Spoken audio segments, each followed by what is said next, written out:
आज अपराजिता ने नया घर खरीदा था। उसने बहुत दिनों से पैसे जोड़े थे नया घर खरीदने के लिए, और आज उसका सपना पूरा हो गया था। पूरे 50 लाख रुपए देकर उसने यह घर खरीदा था, जो कि काफी बड़ा था। शहर के किनारे पर बसा हुआ था, आबादी से दूर। बहुत ही शांति थी चारों ओर। अपराजिता बहुत खुश थी। उसे उसके सपनों का घर मिल चुका था। वह अपने परिवार के साथ उस घर में शिफ्ट हो गई। 2-3 दिन तो ठीक से गुजर गए। उसके बाद घर में अजीब अजीब सी घटनाएं होने लगी।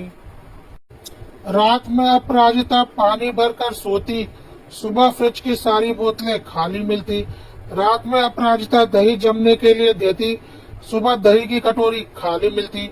अगर रात का खाना फ्रिज में रखती तो सुबह फ्रिज में खाली बर्तन मिलते। और रात में घर में अजीब अजीब सी आवाजें भी आती थी। उसे बहुत डर लग रहा था। उसने आसपास के लोगों से पता किया कि ऐसा क्यों हो रहा है। उन्होंने बताया इस घर के मालिक की छत से गिरकर मृत्यु हो गई थी। तब से उनकी आत्मा यहाँ पर भटकती है। आप यह घर लेकर फंस चुकी हैं। इस घर को बेचने वाला बहुत अच्छे से जानता था कि इस घर में उसके परदादा की आत्मा है, और वह बहुत दिनों से इसे बेचना चाह रहा था, पर उसे कोई ग्राहक नहीं मिल रहा था, क्योंकि सब इस घर के बारे में जानते थे। पर आप काफी दूर से थे, तो आपको इस इलाके के बारे में कोई जानकारी नहीं थी, इसलिए आप उसकी चाल में फंस गए।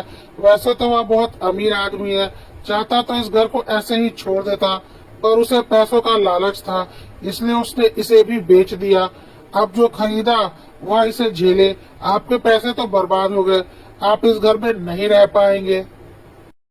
अब तो अपराजिता और उसके पति की हालत खराब हो गई। उन्होंने अपने जीवन भर की जमा पूंजी इस घर में लगा दी थी, और उन्हें बहुत अच्छे से पता था कि अब इस घर को कोई नहीं खरीदने वाला। और जिसने उन्हें यह घर बेचा था वह तो बिल्कुल इसे वापस नहीं लेगा। उसने तो अपना काम निकाल लिया। फिर भी उन्होंने एक बार उससे बात करने की कोशिश की और कहा, आपने हमारे साथ बेईमानी की, अपना भूतहा घर हमें बेच दिया और हमसे हमारे मेहनत के पैसे ले लिए। प्लीज आप हमारे पैसे वापस कर दीजिए और अपना भूतिया घर अपने पास रखिए। इस पर घर का पुराना मालिक हंसने लगा और बोला, बहुत मुश्किल से तो वह घर बेचा है। अब तुम लोग जानो और मेरे दादाजी के भूत के साथ एंजॉय करो। मैं अब तुम्हारी कोई मदद नहीं कर सकता। अपराजिता और उसके पति को उससे यही उम्मीद थी। उन्होंने वह घर खाली कर दिया और पास ही एक किराए का घर ले लिया। अपराजिता और उसके पति बहुत दुखी थे। अब तो उनके पास कोई पैसा भी नहीं था। उनकी जिंदगी भर की जमा पूंजी जा चुकी थी, एक लालची आदमी के लालच की वजह से। कुछ दिनों के बाद उस घर के बाहर एक सिक्योरिटी गार्ड को देखा गया, तो घर के पुराने मालिक को लगा, इस भूतिया घर के लिए सिक्योरिटी गार्ड क्यों रखा है इन्होंने। और उसके पुराने मालिक ने यह भी देखा कि अपराजिता और उसके पति रोज सुबह उस घर में जाते हैं और दोपहर तक वहां से निकलते हैं, और उनके हाथ में एक झोला होता है, और वह दोनों बहुत खुश होते हैं।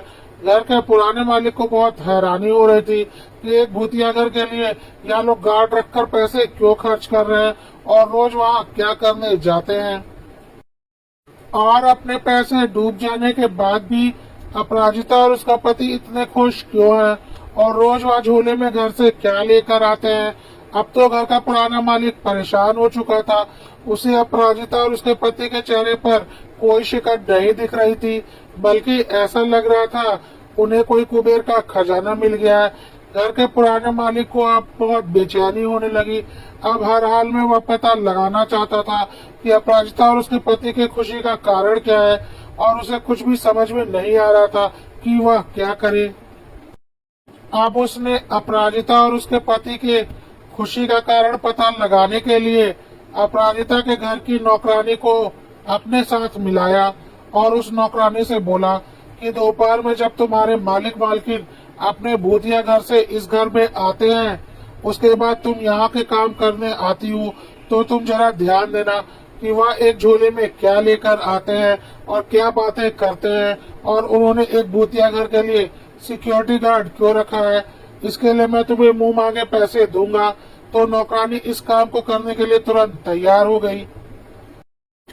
अगले दिन नौकरानी ने छुपकर अपराजिता और उसके पति की सारी बातें सुनी और देखा कि झोले में क्या है।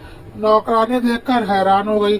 झोला सोने के सिक्कों से भरा हुआ था और अपराजिता और उसका पति बातें कर रहे थे। क्या हुआ, घर भूतिया है तो हम उसमें नहीं रह सकते, तो कुछ घंटे के लिए तो रोज जा ही सकते हैं, और जब इतना खजाना है घर में तो फिर हमें नुकसान ही क्या है।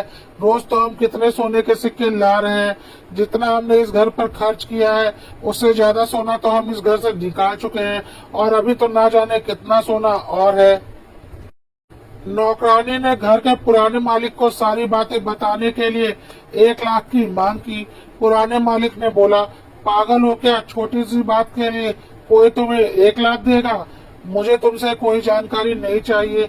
तो इस पर नौकरानी ने कहा, ठीक है, वैसे जो बात है उसके लिए तो 1 लाख भी कम है, लेकिन जब आप नहीं दे सकते तो मुझे भी आपको कुछ नहीं बताना है।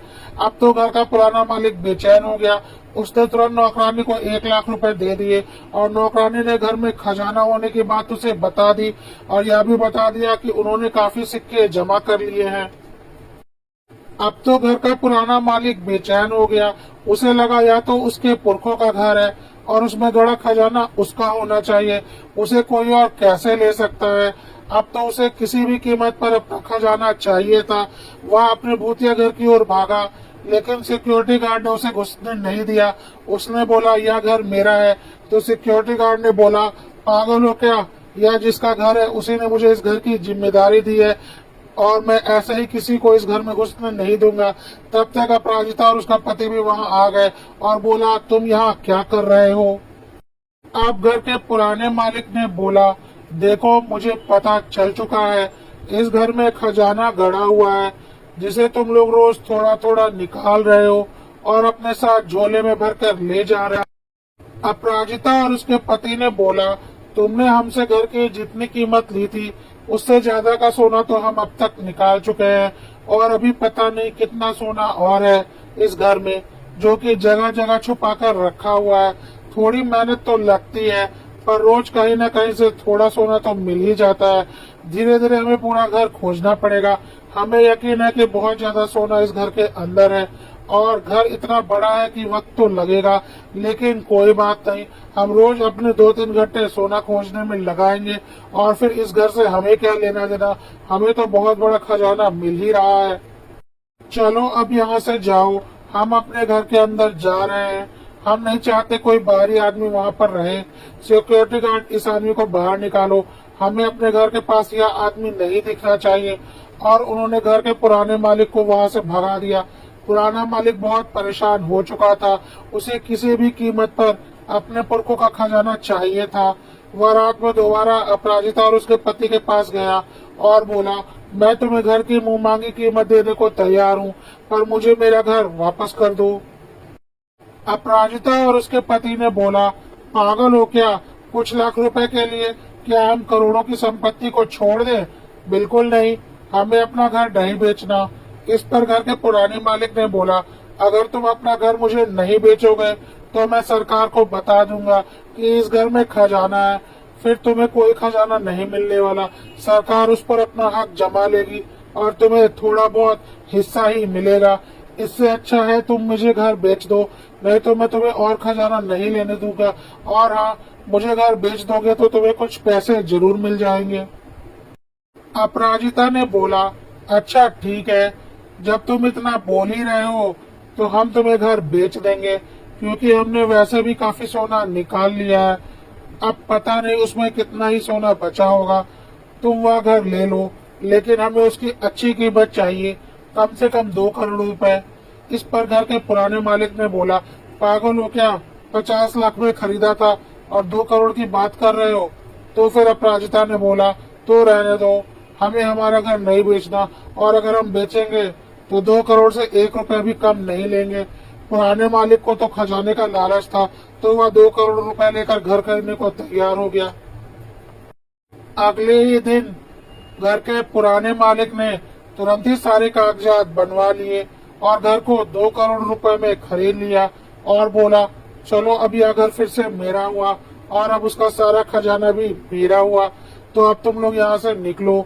अपराजिता ने बोला, बिल्कुल, यह घर अब आपका हुआ, जिसकी अमानत थी उसके पास आ गई, जिसका भूत था उसके पास आ गया और हमें हमारे पैसे भी वापस मिल गए, बल्कि जितने दिए थे उससे ज्यादा ही मिल गए। तो यहाँ लो, अब अपना खजाना भी संभाल लो। यहाँ कहकर अपराजिता ने एक झोला सोना घर के पुराने मालिक के आगे डाल दिया और बोला, यह सारा सोना नकली है, घर में कोई खजाना नहीं था। तुमने हमें बेवकूफ बनाकर अपना भूतिया घर बेचा था और हमारे जीवन भर की जमा पूंजी हड़प ली थी। अपनी जमा पूंजी वापस पाने के लिए हमने यह नाटक रचा था और झूठ मूठ का सिक्योरिटी गार्ड घर पर लगवाया था, और इस झोले में हम जो सोना भरकर लाते थे वह नकली है। तुम चाहो तो वहाँ भी ले जा सकते हो और अपने घर में जाकर जितना खजाना खोजना हो खोज लो। हमें हमारे पैसे मिल चुके हैं, बल्कि तुमने चालाकी से हमसे 50 लाख रुपए लिए थे और बेवकूफी में 2 करोड़ रुपए दे दिए हैं, कहकर अपराजिता और उसका पति वहाँ से चले गए।